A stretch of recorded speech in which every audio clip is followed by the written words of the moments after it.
Halo Sobat Engineer semua, selamat datang di channelnya Kang Yutumen. Dalam pembuatan proyek menggunakan microcontroller, pastinya kita membutuhkan alat atau tool atau development tool, alat pengembangan. Nah, apa saja sih alat yang dibutuhkan ketika kita membuat proyek menggunakan khususnya microcontroller STM32?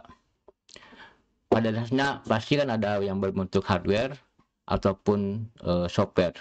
Nah, hardware adalah board yang berbasis STM32 beserta dengan interface atau antarmuka dengan perangkat lain.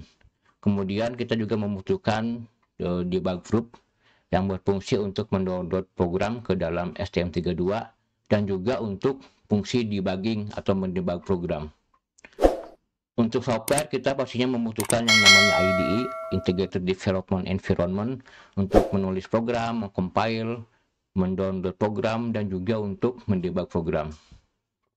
Kemudian kita akan membutuhkan yang namanya library, bisa berupa whole driver atau middleware. Whole driver itu library untuk mengakses fungsi-fungsi atau peripheral yang dimiliki oleh microcontroller. Sedangkan middleware misalkan diberi untuk fungsi-fungsi tertentu, misalkan untuk USB, untuk file system, ataupun RTOS dan sebagainya. Selain itu juga kita akan membutuhkan software-software pendukung lain seperti hyperterminal untuk tes koneksi UART, mungkin protokol analyzer seperti Wireshark dan sebagainya. Dan mungkin kalau kita membuat proyek menggunakan Ethernet, kita akan membutuhkan program untuk mengetes fungsi-fungsi TCP client atau TCP servernya.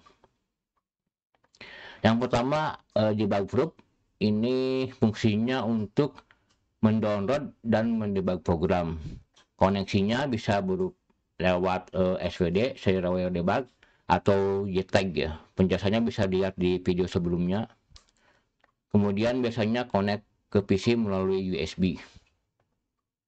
Nah ini seperti ini ada PC, kemudian debug group-nya dan board microcontrollernya.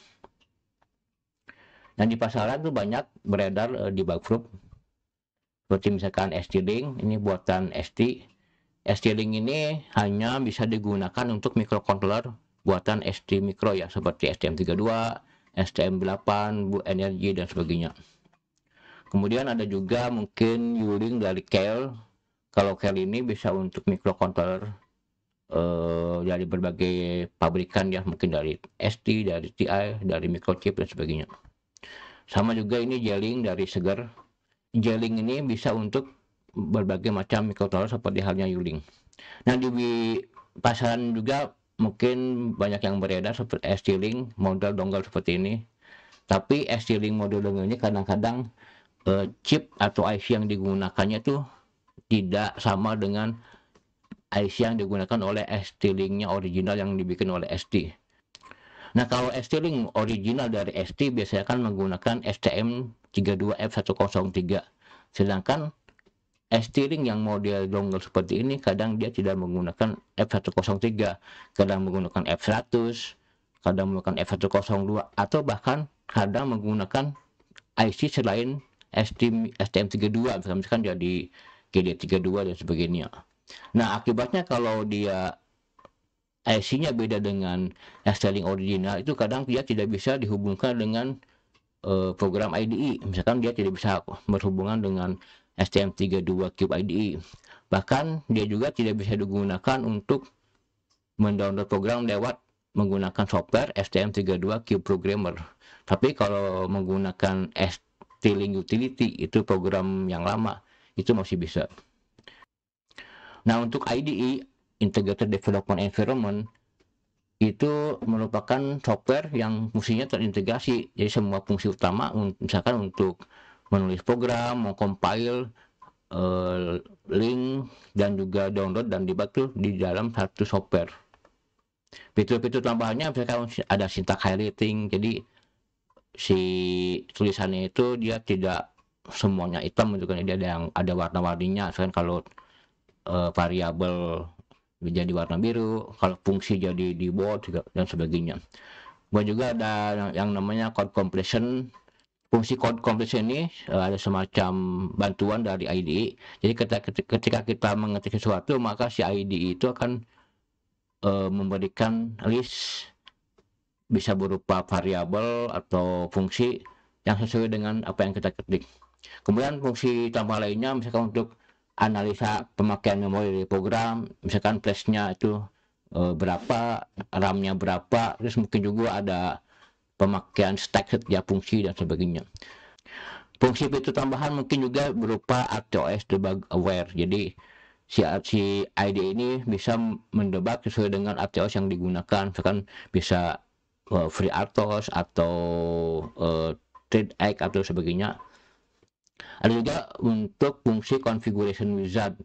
Misalkan kalau STM32Cube IDE dia terintegrasi dengan STM32Cube MX yang berfungsi untuk membantu mempermudah dalam pembuatan project. Nah, IDE ini ada yang berbayar, ada juga yang gratis. Nah, ini contoh IDE yang berbayar itu misalkan MDK Microvision ya dari Kel. Ini support untuk Cortex M, ARM7 dan ARM9 dari berbagai pabrikan semikonduktor. Jadi dari ST, dari TI, dari NXP dan sebagainya.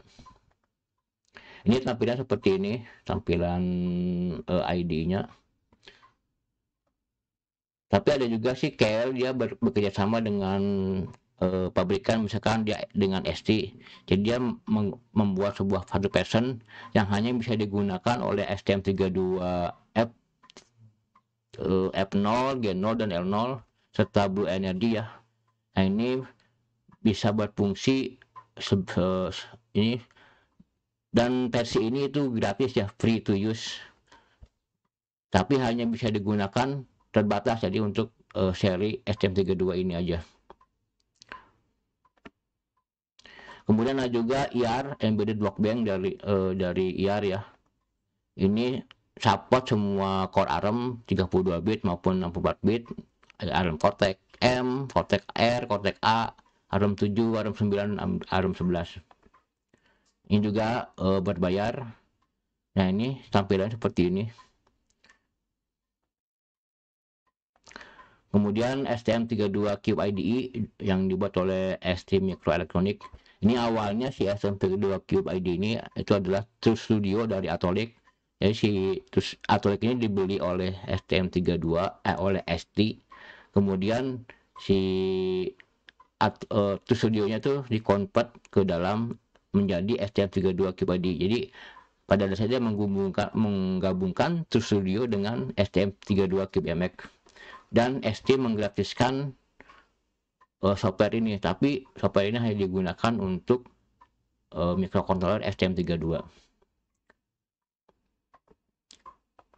Nah, ini tampilan seperti ini, dan nantinya di serial kupas tuntas STM32 ini saya akan menggunakan STM32Cube IDE. Kemudian HAL dan middleware. Jadi HAL itu dia hardware abstraction layer, library untuk mengakses hardware atau peripheral yang ada di dalam microcontroller. Ini biasanya dibuat oleh pabrik microcontroller tersebut. Biasa dalam bahasa C ya. Dan sifatnya pastinya gratis. Untuk middleware adalah library untuk fungsi-fungsi tertentu, misalkan untuk RTOS, untuk GUI, untuk USB dan sebagainya. Dia bisa berbayar ataupun bisa juga gratis. Nah, si ST juga dia udah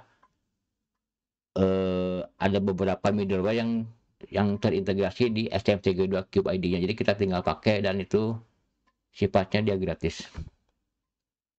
Untuk software pendukung bisa berupa program terminal untuk tes komunikasi serial, mungkin bisa Qtum atau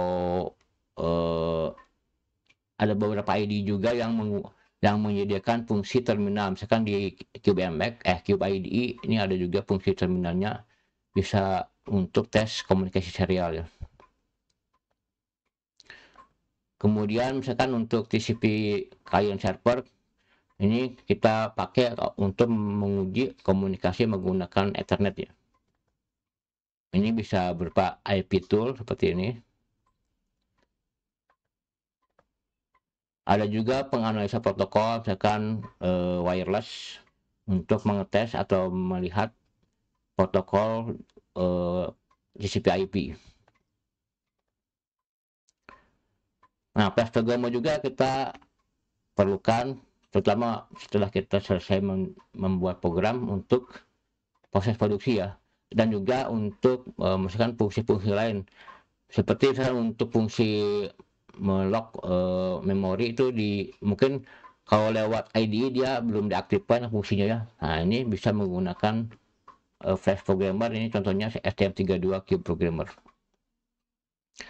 Oke, mungkin itu saja penjelasan tentang alat atau development tool yang diperlukan untuk membuat program microcontroller STM32. Terima kasih.